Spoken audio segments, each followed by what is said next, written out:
why do you think that so many people who, like you, study Russia for a living got this major thing wrong and sort of refused this possibility until it happened?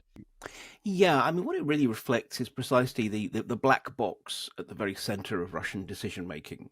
The fact that this is a hyper personalistic regime, and Putin and the people he actually talks to, the few people he talks to, on the whole, don't really share their innermost thoughts with us. I mean, look, I mean, I have to be honest that yes, until about a week before, I thought that there was no more than a 40% chance that Putin was actually going to invade because it did not make sense. Because actually, if he had been anything like this grand master of geopolitical chess that we're sometimes told, then in fact, what he was doing already, building up massive forces along the Ukrainian border, maintaining the pressure, was actually working. He was, in effect, winning. The Ukrainian economy was in crisis because investors were fleeing, frankly, because of the threat of Russian invasion. You had a steady stream of Western visitors flocking to Moscow, giving Putin precisely that position of centrality that he so likes. And I wouldn't say quite begging him not to invade, but pretty much. And also you had the beginnings of pressure being exerted by certain European countries in particular on Kiev to make some kind of concessions to Putin precisely to avert war. You know, if he'd been smart, he just simply would have maintained the pressure and waited to see what kind of inducements he was given. The point is that we actually had an interesting duality. I mean, there were those of us who said, look, this would be disastrous for Russia if they do it. It doesn't make sense. And then there were those, and we're talking particularly about the sort of the inside the Beltway Washington voices, but also others, who were absolutely convinced that Putin did intend to invade. But almost invariably, these people also thought that it would all be over in a matter of a couple of weeks, that the Russians would roll right over Ukraine and have their way. So in some ways, it's just simply a question of you just got to pick which particular mistake you made.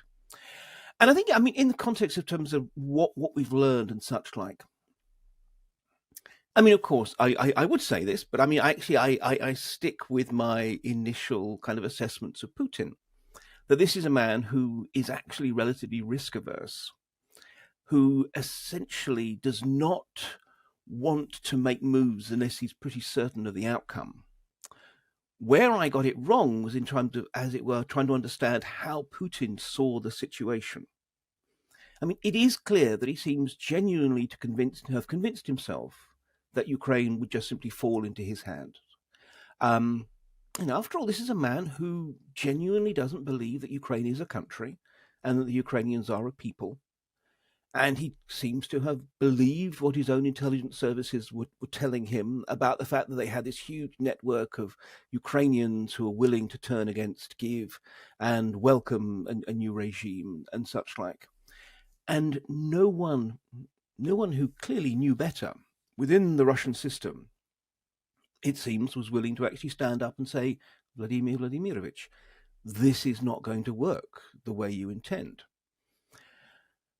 And frankly, I think that even in that last week, Putin was still making up his mind whether to invade at all, whether to simply confine himself to the Donbass and southeastern Ukraine, or whether to, as he did, go for his full invasion. And in some ways, this is the lesson of the bizarre, surreal Security Council meeting, televised Security Council meeting that we saw that crucial week, in which these really powerful figures within the Russian security state were clearly trying to guess what Putin had in mind and offer him that.